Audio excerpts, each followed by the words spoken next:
Hello, everybody. Welcome to this month's UCSF-Stanford CIRSE FDA Distinguished Speaker Series for Cybersecurity for Biomedical Engineering. I'm your moderator, Professor Kevin Fu, and let me give a few remarks ahead of our guest speaker today, Matt Hazelett from the Food and Drug Administration. First, a disclaimer. This seminar series does not represent official FDA policy or guidance, and the contents are those of the speakers and do not necessarily represent the official views of, nor an endorsement by FDA, HHS, or the US government. This seminar is being recorded. Just a little bit about myself. I'm happy to be your moderator today. And if you'd like to connect with me afterwards, you can just search for me on LinkedIn, Dr. Kevin Fu. A couple advertisements before we get into today's material. First of all, the FDA is hiring. If you're interested in cybersecurity careers, especially related to medical devices, you can contact diane.mitchell@fda.hhs.gov. Another announcement is that after the conclusion of today's event, the Archimedes Center at Northeastern will be holding a virtual discussion group. If you'd like to join that discussion group, there may be a few seats still available at tinyurl.com/archimedes-circle. And this group will be meeting every third Thursday immediately after the CIRSE seminar series. Again, that's tinyurl.com/archimedes-circle. So why are we here today? You need not go too far in the news to find articles about the risks of medical device security. Just from last month, this article from the Wall Street Journal was talking about a push to protect medical devices from cybersecurity threats. And these threats are real, no longer theoretical, no longer just kids in their basement. There's also quite a bit going on from the public policy front in terms of protecting cybersecurity of critical infrastructure.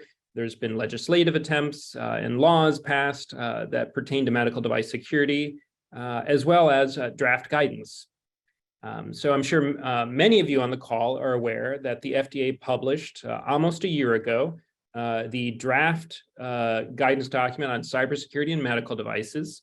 And we're pleased to have Matt Hazelett here today, who can speak to some of the contents of this draft guidance. And that'll be a major subject of today's fireside chat. So it's my pleasure to introduce Matt, my former colleague from the Food and Drug Administration. He is the Cybersecurity Policy Analyst in FDA's Center for Devices and Radiological Health, otherwise known as CDRH, within the Office of Product Evaluation and Quality, or OPEQ. You probably know OPEQ well if you've ever submitted a 510K or PMA or other kind of design documentation for review or clearance. Matt's role is focused on pre-market and post-market cybersecurity policy development and implementation across the clinical review offices at the Food and Drug Administration. He also serves as the Digital Health Center of Excellence Program Director for the OPEQ Cybersecurity Focal Point Program, which is effectively a training system about cybersecurity within the FDA. And we'll hear more about that today from Matt. But without any further ado, I'd just like to welcome Matt. Welcome to the program. Thank you. Happy to be here. Right. So there's been a lot of interesting things going on in terms of medical device security at the FDA. I was wondering, there are many different people on the webinar today. I'm sure we have many medical device manufacturing representatives, but we also have students from biomedical engineering, from computer science. I was wondering if you could just give an overarching picture for just a moment of what is, in your view, the medical device security challenge. How would you frame this before we get into some of the regulatory aspects? Sure. So I think medical device cybersecurity, first and foremost, when FDA is considering cybersecurity, we're looking at impacts of cybersecurity adversely impacting device safety and effectiveness, and how that can cause a realized impact to patient safety. At the end of the day, our primary drivers at FDA are to protect and promote the public health. So we're very focused on understanding the cybersecurity risks with medical devices and some of their unique contexts and how cybersecurity interplays with the assurance of safety and effectiveness of those devices. So I think from that perspective, we look at some of the unique aspects of devices. It's a very complex ecosystem, from implanted devices to devices that solely operate in a cloud service provider environment. So there's a broad range of technologies leveraging commercial operating systems, leveraging commercial platforms like cell phones and tablets. So it's a very diverse ecosystem of technology. And when we're looking at how that interacts with the patients that are ultimately relying on these technologies, we're trying to ensure that these devices are standing up against the realistic cybersecurity threats of today and in the near future. So I understand there's over 5,000 different classes of medical devices divided up, and I'm not sure if that's all within OPEQ, the purview of OPEQ. And I also understand there's thousands of reviewers at FDA. So training, of course, is one of the first things that come to mind. I know manufacturers are doing quite a bit of in-house training as well as going to training events. You are quite involved with the Cybersecurity Focal Point program. What can you tell us about that? What is it, first of all? Sure. So we have across the Office of Product Evaluation and Quality several different focal point programs set up around different review disciplines within medical devices. We have one for biocompatibility, one for electromagnetic compatibility reviews, and we're continuing to extend these programs to help further build consistency in our review practices and have mechanisms for reviewers to further develop expertise in different areas of focus.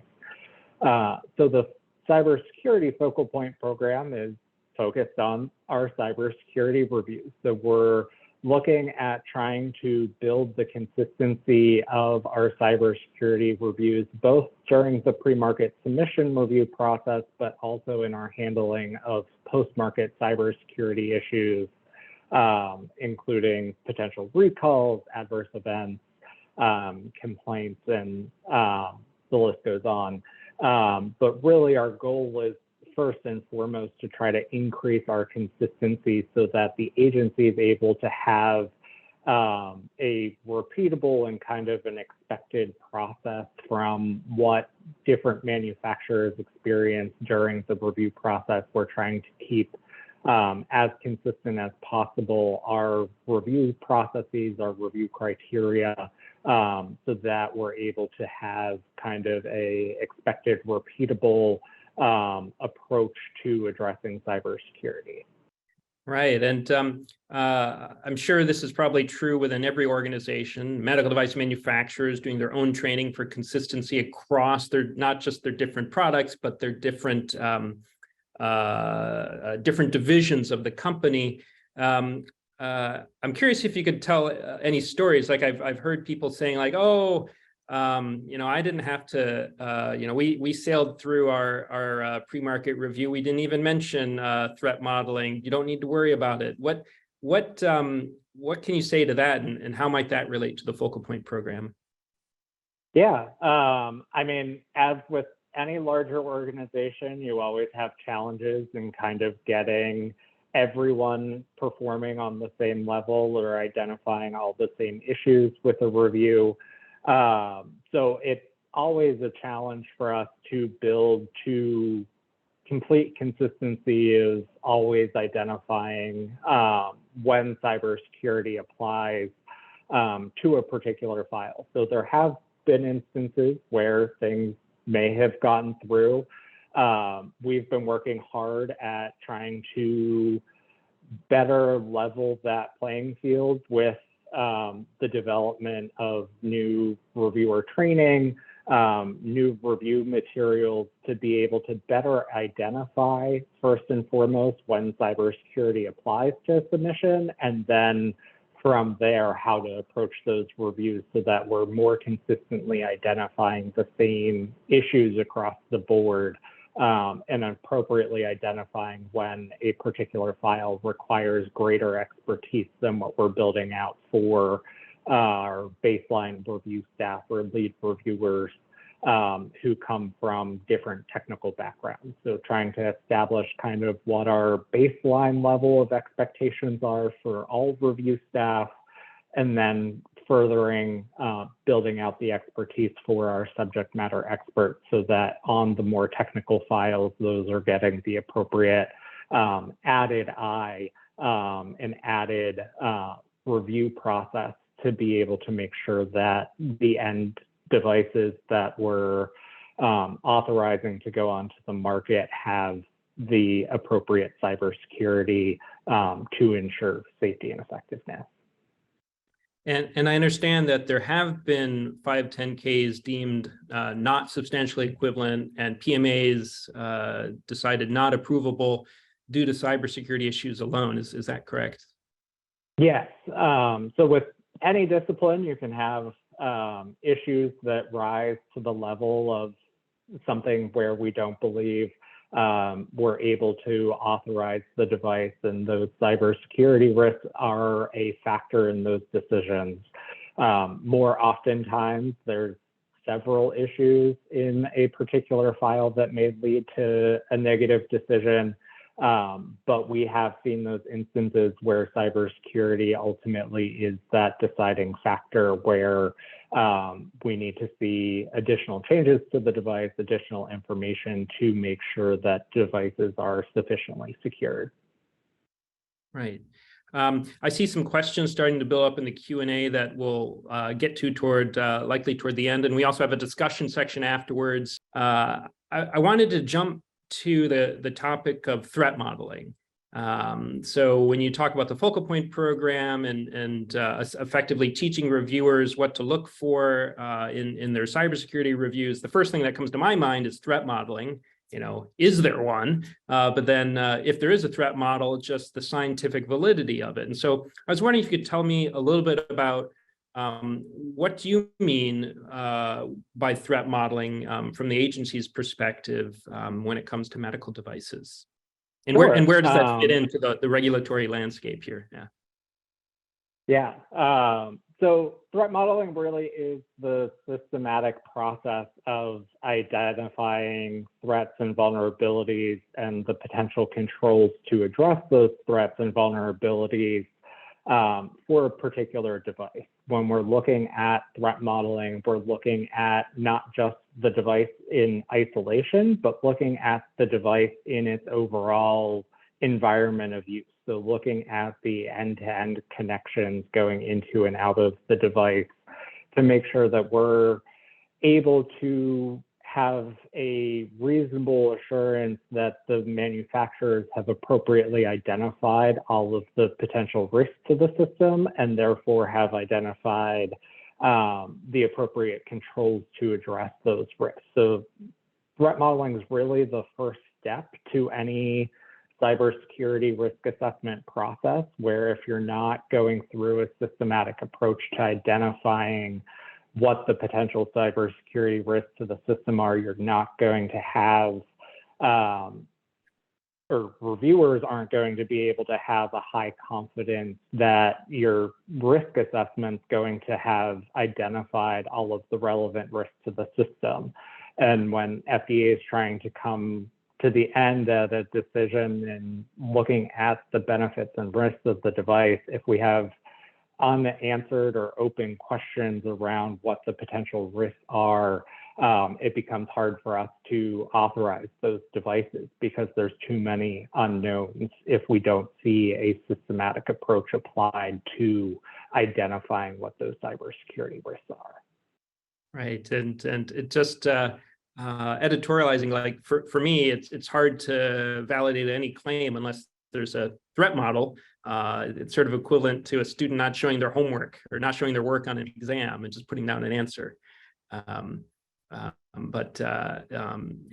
sounds like everything begins with a sound threat model. Maybe you could just reiterate again a little bit, talk a little bit more about assumptions that are good dimension inside of a threat model as it may affect cybersecurity design. Sure.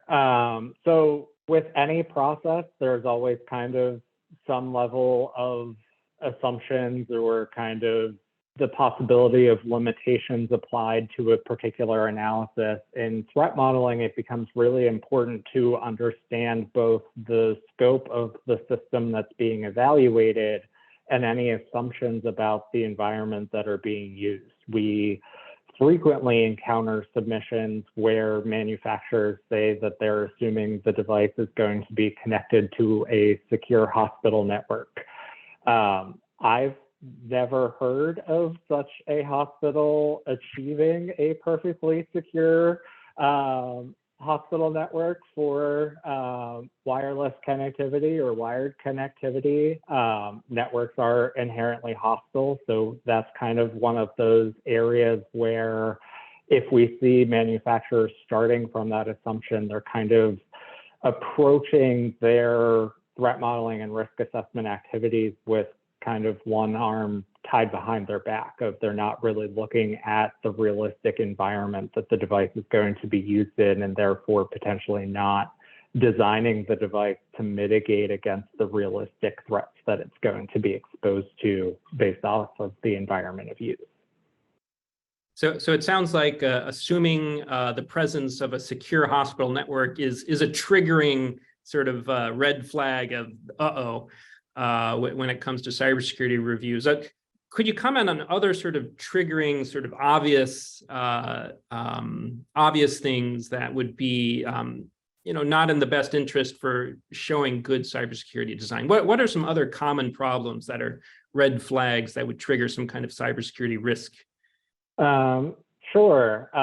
We see a lot of assumptions made around Bluetooth communication ranges or wireless communication ranges, not really reflecting the kind of current state that we see in terms of potential signal amplifiers and extended range communication. So looking at kind of what are those types of assumptions being made in terms of how realistic is the stated range. We know Bluetooth communications can go far further than 30 feet, which we see a lot of times assumed in some of the threat modeling and risk assessment documentation. We also see a lot of approaches to ensuring the integrity of data and communications relying on things that don't have a security basis for that integrity control. So we see a lot of cyclic redundancy checks being used as a security control when CRCs inherently protect against noise and environmental factors and data transmission errors, but they're not strong enough to protect against a malicious actor trying to cause some sort of interference or affect the integrity of that signal. So looking for those realistic applications and whether what they're indicating as a security control actually provides for security. I'd say one of my favorite talking points recently is, does it pass the Google test? So if you go into Google and type, is XYZ control secure? If you type in, is our CRC secure? Google comes up with an auto-populated answer, no. So if you're approaching your design and want to see a quick gut check of whether something you're implementing is secure or not, do a quick Google check. A lot of times, a lot of these common issues that we see are things that don't pass the Google test. Right. And I think positively, though, thinking on the more constructive front, you get consensus standards like the AMI TRI 57 and some of its successors I'm pretty sure they call out a few of these things, especially as and how to avoid them. There was one though. What about how are things these days in terms of? Let me just reiterate. I've heard distance bounding is sort of a red flag. If you're just assuming on sort of the nominal range as opposed to what an adversary could do. I've heard that using CRCs for a security function rather than what they were designed for, which is not for security, is a red flag. What about things like default passwords? Yeah, I'd say default passwords, and we still encounter hard-coded passwords. It was an explicit recommendation in our pre-market guidance from 2014 not to use hard-coded passwords. We still see these being implemented. We see a lot of use of outdated communication protocols, so using TLS 1.0, 1.1 that are no longer considered secure. Unsupported operating systems is one of the biggest. Seeing submissions for brand new devices that are still running commercial Windows 7 operating systems, which is no longer supported. So how is a user supposed to secure that device in an environment if coming out of the box as a brand new device it's already in an unsupported state? So there's a multitude of issues. We probably don't have the time to go through all of them. But we see a lot of kind of common things that don't meet best practices for the medical device industry and definitely don't meet best practices from standard technology industry in terms of how updatable things are, how supported is the baseline operating system that's running, and how secure are the controls that are intended to provide cybersecurity. Right. Now you made I want to change topics slightly because you made a veiled reference to legacy devices.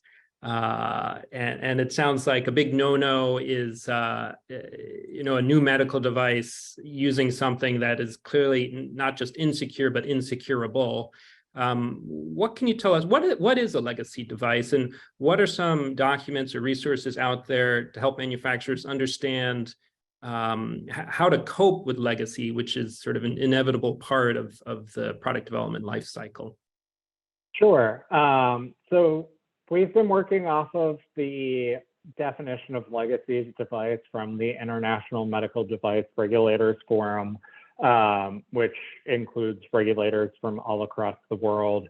They've been doing some work on medical device cybersecurity and looking at some of the issues there, and they defined a legacy device as a device that can't be reasonably supported against current cybersecurity threats. So things like outdated operating systems, not having support for software, those are all things that can contribute to a device being considered a legacy device. There's been a lot of focus across the healthcare sector, given kind of how long medical devices are used within the clinical ecosystem, that medical devices pose a really difficult challenge in terms of addressing legacy technologies because of the duration of use for medical devices. So the IMDRF has been doing a lot of work on legacy devices. They've made a draft guidance that they're working to finalize on legacy devices. The Healthcare Sector Coordinating Council is a US-based healthcare sector focus group that just released a document on legacy medical devices. I think it's like 112 pages, and goes through detailed recommendations around addressing legacy devices for US medical device manufacturers, technology providers generally, as well as healthcare delivery organizations to be able to go through and identify the particular assets within the organization, understand what their cybersecurity risks are and where they stand in terms of whether they're a legacy device or not, and how to manage those risks once they reach that point of legacy. Yeah, so it sounds like legacy begins on day one, but there are ways to make it such that it's much more graceful and so that it doesn't have to be day one of being out of support.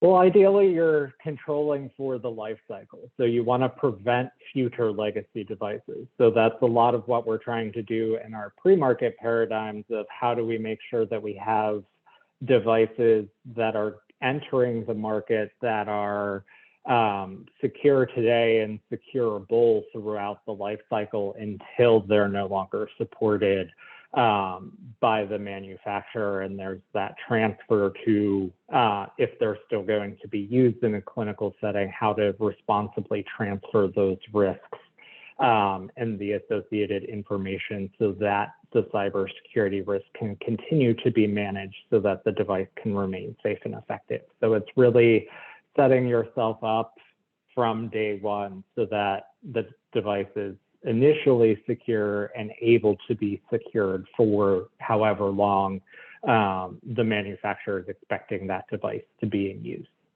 Right. So, and that brings up the question of cybersecurity risk assessment methodology in general. And we've had about 20 questions pop up. So I'm going to do my best to coalesce multiple questions into sort of one. And one here has to do with, for instance, in the safety world, you might talk a lot about probability, right? But in the cybersecurity world, there are other methodologies. What's one methodology that you could talk about in terms of risk assessment for cybersecurity? Sure. So using probabilities in cybersecurity risk assessments is problematic because you can't reasonably assign the probability of a human attacker's actions or that a malicious actor or threat would be able to exploit a cybersecurity risk. So that's where we really start to focus on exploitability for security risk. So we're looking at the severity of the patient harm, if it were to be exploited, and then how easy or hard is it for a cybersecurity threat to cause that potential harm based off of the cybersecurity considerations at play. So exploitability looks at things like attack complexity, whether it requires physical access or can be exploited over a network,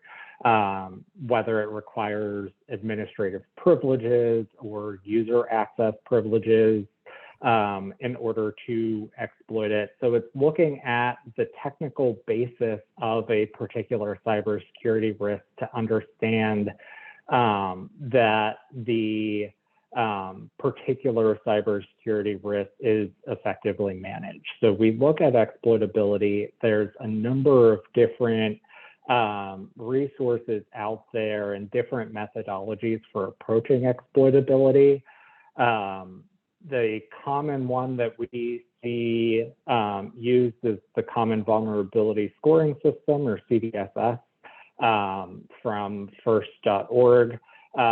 It is kind of the standard in terms of post-market publications, in terms of approaches to scoring a particular cybersecurity risk. There's challenges with it because it wasn't designed for medical devices and factoring in patient safety. It was designed as a risk prioritization measure. So trying to be able to prioritize which issues to address first. It wasn't made as a methodology to accept or not accept particular risks. So there's some challenges on its applicability in pre-market spaces. NIST has a special publication, 800-30, that goes through a risk assessment process that also looks at exploitability. And there's a few international standards that also outline processes for cybersecurity risk assessment that leverage exploitability. So there's a number of different options out there. It's critically important that if you're making a submission to the agency, you're describing what your process is and providing a justification for the methodology you're using for your cybersecurity risk assessment, because right now there's a large spectrum of different approaches, and usually when applied to a particular device, there are differences between manufacturers and how it's applied, even if it's the same base method. So it's really important to make sure that you're defining those methodologies that you're using for your risk assessment and being able to describe what your level of acceptability is for a particular cybersecurity risk given your framework.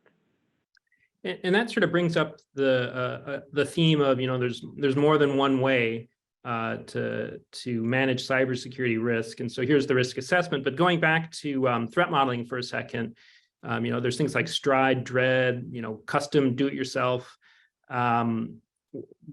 What is the agency thinking in terms of, do you require a particular one, or are you open to multiple? What can you say about that domain? We're definitely open to multiple methodologies. We've not coalesced around a particular one because there's strengths and pros and cons for any threat modeling methodology. So we don't kind of make a particular recommendation for specific methods because given different device types, there may be different benefits for using one methodology over another. We partnered with the Medical Device Innovation Consortium, MDIC, and the MITRE Corporation, who developed a threat modeling playbook, which goes through a number of the most common methodologies that we see and goes through essentially what's provided in the methodology, what's the process for integrating it. It's a really good educational resource for either starting a threat modeling program or improving a threat modeling program, and goes through some of the documentation deliverables that might come out of different methodologies.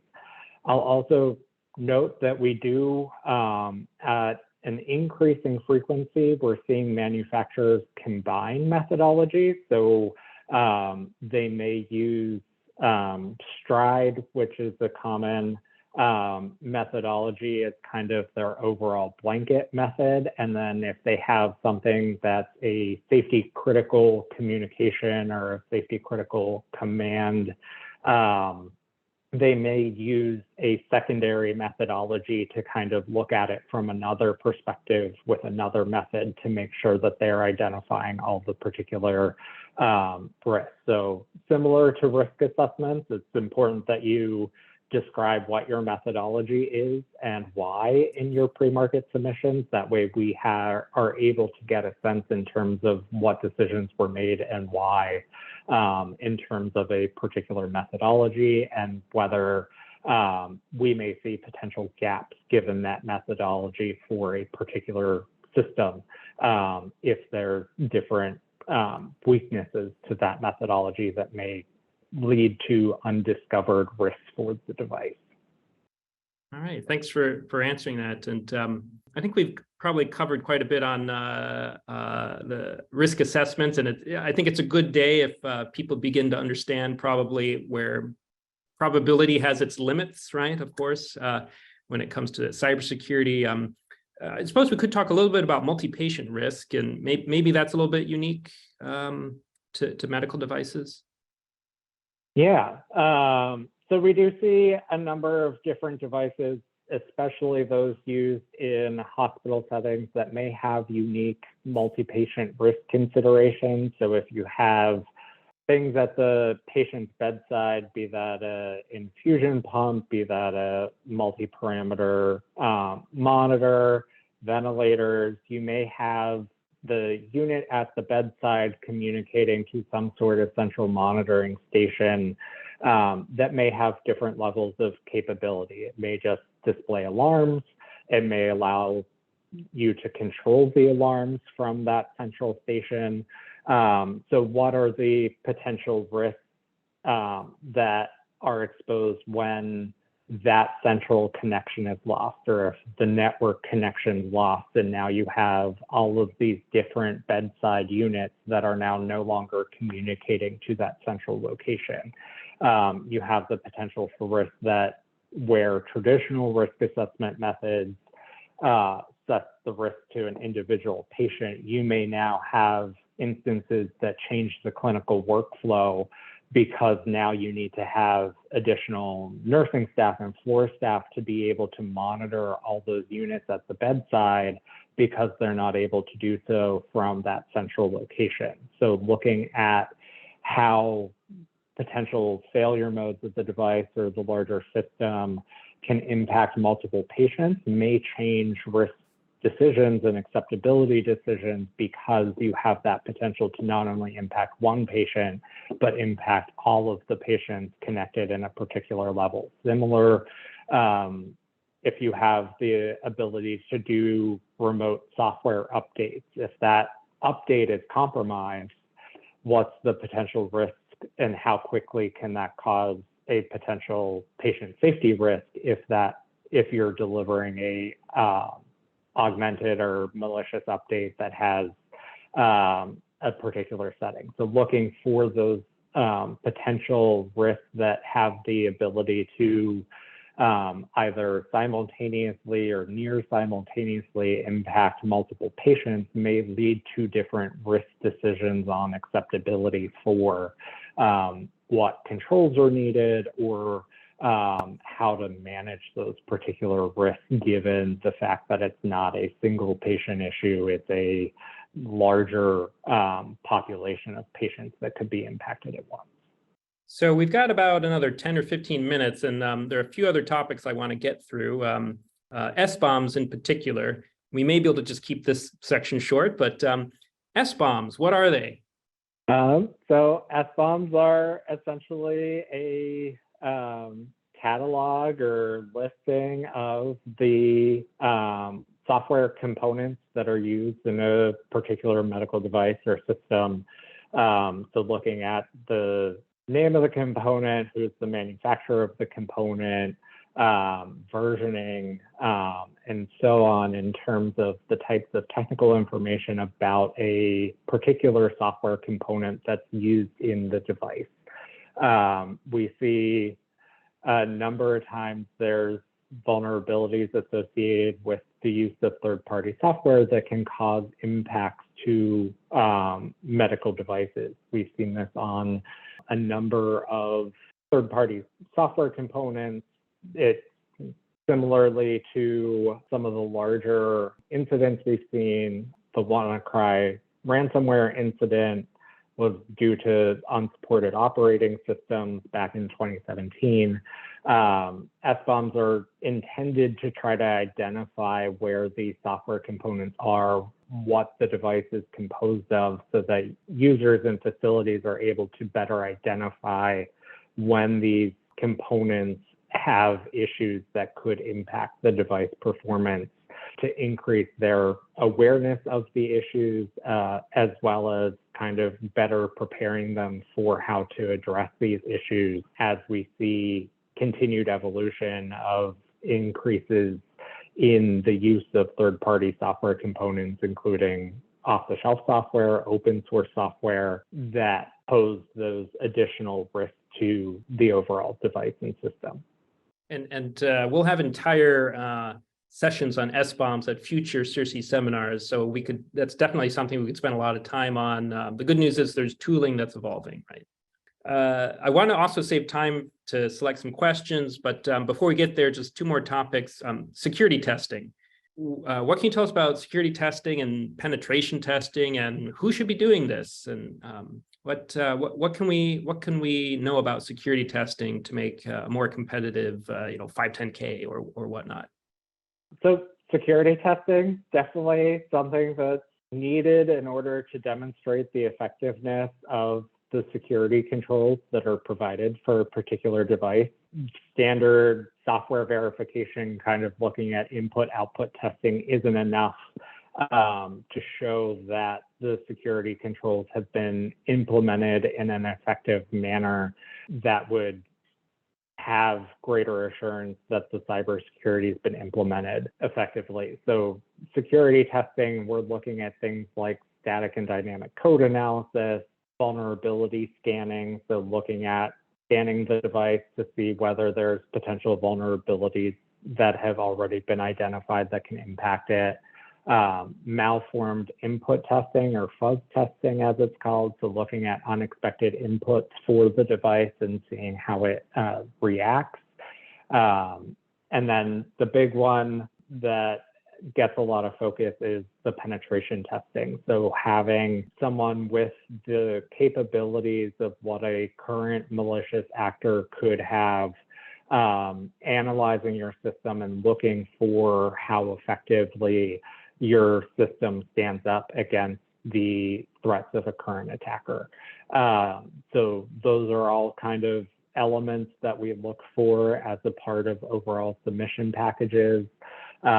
We look at these for coverage of the overall end-to-end system, so looking for those considerations of the device being used in a network setting, looking at the connections to any cloud environment. So all the major cloud service providers enable manufacturers to do penetration testing. There's certain limitations on what they do. You can't do a denial of service attempted attack scenario on the cloud service provider environment, but they allow you to do penetration testing on your software components that reside in the cloud and looking at those interfaces. So with the exception of denial of service, penetration testing is still expected for looking at those connections into the cloud environment. We commonly see a lot of testing, especially penetration testing, done by third-party test houses. So getting a third party that's experienced in penetration testing has those capabilities to be able to that align with those of the current attackers with those capabilities. We commonly see it done by third parties. Ultimately, we say they need to have sufficient independence, so they can't be the design team doing testing of their own design, because they're going to have kind of biases or assumptions about what they did. So you need to have a certain level of independence, and most commonly we see that done through third-party testing. Okay, so it sounds like sort of third-party testing common, not required, but tends to be pretty common. Yeah. Well, one more topic I want to bring up before we get to some of the questions would be maintaining cybersecurity. What are some of the things manufacturers should be thinking about for maintaining cybersecurity in the post-market? So kind of having a process in place for vulnerability monitoring, making sure that you're identifying when new vulnerabilities that could impact your system are identified. So that can be continued monitoring of the NIST National Vulnerability Database, working with an information sharing and analysis organization, or ISAL, in order to get current threat information and vulnerability information from a particular sector. Routine testing, a big one. So as I said, penetration testing is looking at the skills of a current attacker. Those change rapidly as new vulnerabilities are identified, as new attack methods are identified. So making sure that you have a plan to kind of keep an ongoing understanding of the security of the system throughout its life cycle in place at the pre-market stage is important. Also, having plans for coordinating with cybersecurity researchers. So there's a large cybersecurity researcher community focused on medical devices. So making sure you have processes in place for them to get into contact with you, as well as work towards coordinated vulnerability disclosures in order to disclose their findings is definitely important aspects.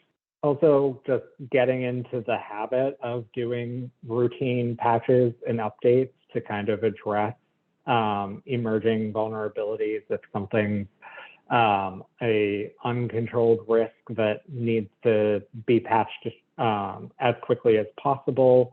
Those are definitely aspects that are in our post-market cybersecurity guidance around how we recommend those are performed, as well as kind of continuing to do updates for third-party software components as vulnerabilities are identified. So even if something's identified as a controlled risk based off of the post-market guidance, those aren't intended to be issues that you never fix.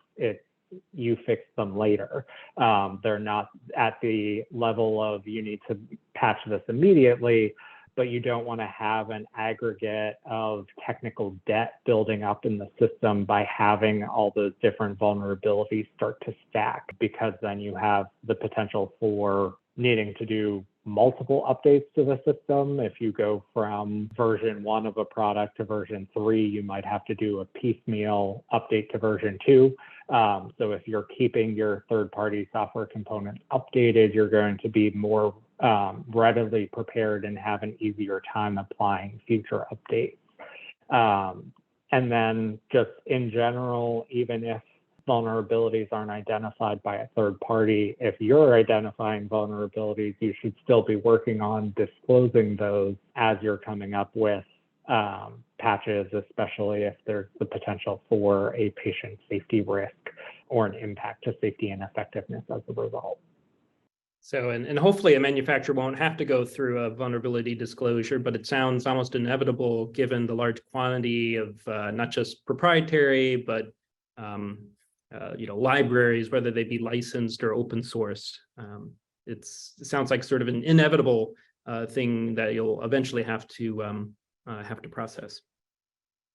I mean, no system's 100% secure. There's always going to be the potential for vulnerabilities and weaknesses. So it's setting up yourself for planning for those inevitabilities at the onset, and planning for the ability to make those patches and updates sets you up for an easier time in the future.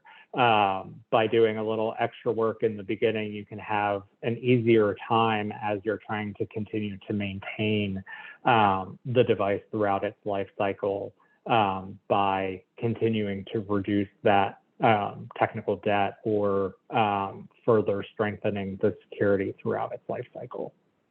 Well, I want to take some time to give you the opportunity. I'm not sure if you can click through some of the Q&A. I think we've had about 40 questions pop up. Well, here's one I think you'll be able to answer quickly. Is security testing required for IDE submission? So our 2014 pre-market guidance does not include IDEs within scope. So that's the current final guidance that FDA uses for our cybersecurity reviews. There are some device-specific guidances that include recommendations for cybersecurity in IDEs. And you always need to consider the potential for impacts to safety that do need to be considered. But the full documentation from the 2014 guidance isn't required for IDEs, and we often wouldn't look for full testing currently. IDEs are included in the 2022 draft, and we do make recommendations around what would be expected for IDE submissions, but that guidance is still in draft and not finalized yet. So we're still currently reviewing based off of the 2014 guidance. Right, thanks for that. Now, there's also a lot of questions about SBOMs, machine readable, what version needs to be used. What can you tell our audience about expectations for tooling and SBOMs? So the 2022 draft guidance included some recommendations around SBOMs being machine readable, indicating that we would recommend for manufacturers using industry accepted formats would be accepted.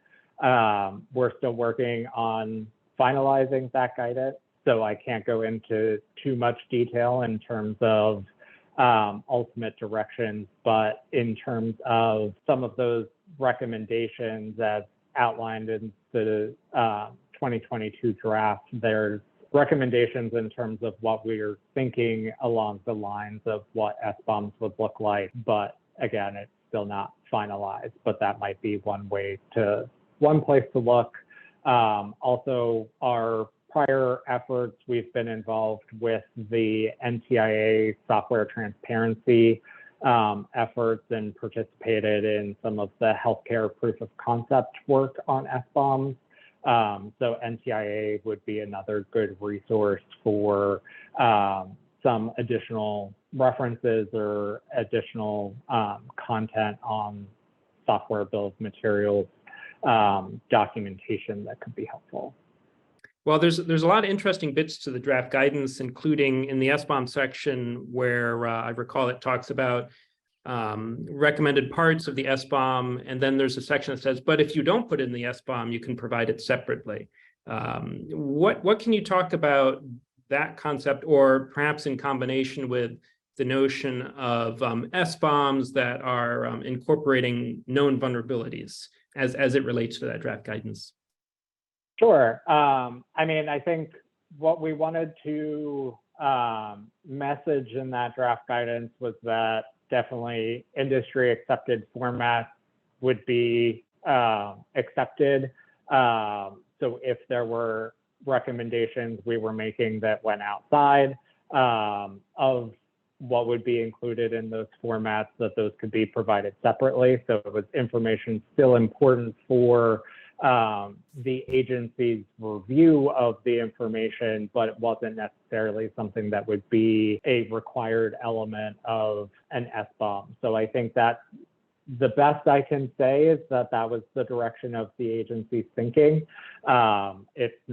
It's draft guidance, so draft is draft, and we're working to still finalize that guidance. But ultimately, we're trying to make sure that we maintain the alignment with industry accepted formats, but still get the information that could be pertinent for our reviews during the pre-market review process in order to be as permissive as possible or flexible on what the SBOM structure might be to continue that alignment around industry formats, but also make sure that additional information would still be provided elsewhere. Great. Well, I think we have time for just one more short question. So I'm going to put in the third rail, and that's AI and ML. So what resources can people look at to understand how to grapple with the really cutting edge of AI and ML and how it might relate to medical device security? So a lot of, when we're considering AI ML, if you look at the 2022 draft, the security objectives we outline are relevant to AI ML devices. You're still going to look at authenticity, integrity, availability, but you're going to look at how those apply to an AI ML device. So you're going to want to make sure that you understand the authenticity and integrity of your training data for the AI ML algorithm. You're going to want to make sure that the algorithm itself is sufficiently secured so that it can't be you can't introduce bias based off of bad data. So I think it's looking at the same secure design principles that you would look at for any other device, but they're going to have a slightly unique application when you're looking at AI ML technology. So it's similar concepts. There's a little additional work in order to figure out how to apply them, but I really think it's just going through the thought process of looking for kind of going back to threat modeling, looking at where those potential sources of risk are and how are you going to control those. But ultimately, it's the same security principles and security objectives that would apply for any other device technology, with those special considerations based off of how a particular AI/ML algorithm works, how it's trained, and whatnot. Well, we're a minute over time, so I appreciate your taking the time to brief our many attendees. Do you have any final words you'd like to share? No, just thank you for having me. I think that this was a great discussion, and hope to engage more as kind of we continue our evolution on medical device cybersecurity at CDRH. Thank you. Thanks for joining us, Matt. And so next month, we'll have Greg Garcia from the Healthcare Sector Coordinating Council joining us for the seminar. And for those of you wishing to stick around for discussion, we're switching over to a different room at the URL up on the screen, tinyurl.com/Archimedes-circle, although it may have filled up at this point because of the discussion capability. Thank you all for coming. We'll see you next month. Thank you.